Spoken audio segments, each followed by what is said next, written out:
నమస్కారం, పాడి పంటలు ఛానల్కి స్వాగతం. ఈరోజు అభ్యుదయ రైతుల పరిచయ కార్యక్రమానికి మార్కాపురం జిల్లా పుల్లల చెరువు మండలం రాచకొండ గ్రామానికి చెందిన శ్రీ నారు బంగారెడ్డి గారు మన పాడి పంటలు ఛానల్కి రావడం జరిగింది. వీరు గత 5 సంవత్సరాలుగా తైవాన్ పింక్ జామను సాగు చేస్తూ అందులో మేలైన యాజమాన్య పద్ధతులు పాటిస్తూ తోట రైతులకు ఆదర్శంగా నిలుస్తూ ఉన్నారు. ఇప్పుడు పండుగకు సంబంధించిన ఎర్రల వీరు వారి అధిక దిగుబడులు తీసుకోవడం అనేది జరుగుతుంది. ఇప్పుడు వారి అనుభవాల్ని మన పాడి పంటలు ఛానల్ ద్వారా వివరిస్తారు. ముందుగా పాడి పంటలు ఛానల్ మరియు స్టూడియో నుండి నమస్కారాలండి. నమస్తే అండి.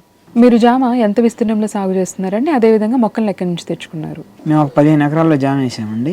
తైవాన్ పింక్ వెరైటీ వేసాము. మేము జంగారెడ్డిగూడెం నుంచి మొక్కలు తెచ్చుకున్నామండి. సాధారణంగా తైవాన్ పింక్ జామలో పండుగ సమస్య అనేది మనకి ఎక్కువగా కనిపిస్తూ ఉంటుంది కదండి. మీరు ఏ విధంగా పండుగ సమస్యను అధిగమించారో ఒకసారి చెప్పండి. తైవాన్లో పండుగ అనేది పెద్ద సమస్య అయింది. ఇప్పుడు చాలా మంది తోటలు కూడా తీసేస్తున్నారండి. యాక్చువల్గా నేను మళ్ళీ కొత్తగా ఒక 30 ఎకరాలు ప్లాంటేషన్ చేయాలని చూస్తున్నాను.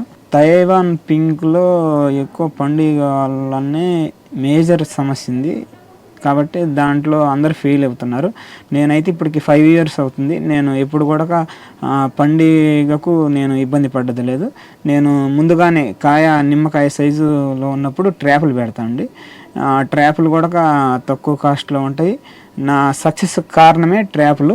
ఇది ఇలా తక్కువ కాస్ట్, ఈజ్ అండ్ త్రో, అంటే ఒకసారి కట్టేస్తే ఒక 90 రోజులు ఉంటుంది. కానీ నేను 90 రోజులు కాకుండా మామూలు ఒక నెల తర్వాత ఎకరానికి ఒక 10 అట్లా కట్టేసి మళ్ళీ తర్వాత ఒక 10 కట్టేస్తాం. ఇది టిష్యూ, మళ్ళీ తర్వాత దీన్ని మనం శాక్యులేట్లు అట్లా పెట్టాల్సిన అవసరం లేదు. ఇది కట్టేసి మళ్ళీ కావాలంటే నెల తర్వాత మళ్ళీ ట్రాప్లు ఒక 3 times కడతానండి ఒక క్రాప్కి వచ్చేసి.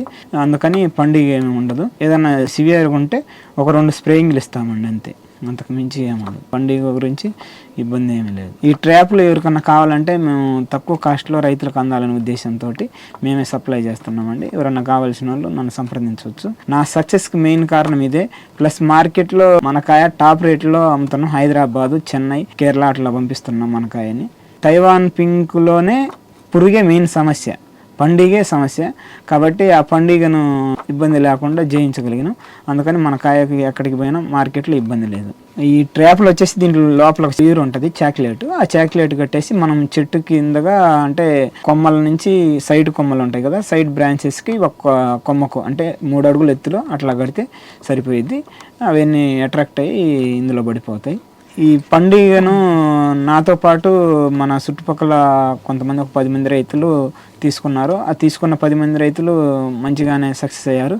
మిగతా వాళ్ళు పండుగ వలన ఇబ్బంది పడి కాయలన్నీ డ్యామేజ్ అయ్యి తక్కువ రేటుకి, అంటే మామూలుగా వీళ్ళు వచ్చేసి 500కి అట్లా కొంటే బాక్స్, వాళ్ళు వచ్చేసి 300కి అట్లా కొంటున్నారు. ఆ పండుగ వల్లనే మార్కెట్ కూడా ఇబ్బంది అవుతుంది. ప్లస్ కాయలు చాలా పాడవుతున్నాయి. ఇవి కట్టుకోవడం వల్ల అలాంటి సమస్యను ఎదుర్కోవచ్చు. కాబట్టి ఇది రైతులకు మంచిగా ఉంటుంది. ఇవి మీరు కూడా వాడుకోండి అని నా సలహా. తైవాన్ పింక్ జామ సాగులో పండుగ నివారణ గురించి రైతు సోదరులకు చాలా చక్కగా వివరించినందుకు ధన్యవాదాలండి. ఓకే, ధన్యవాదాలు.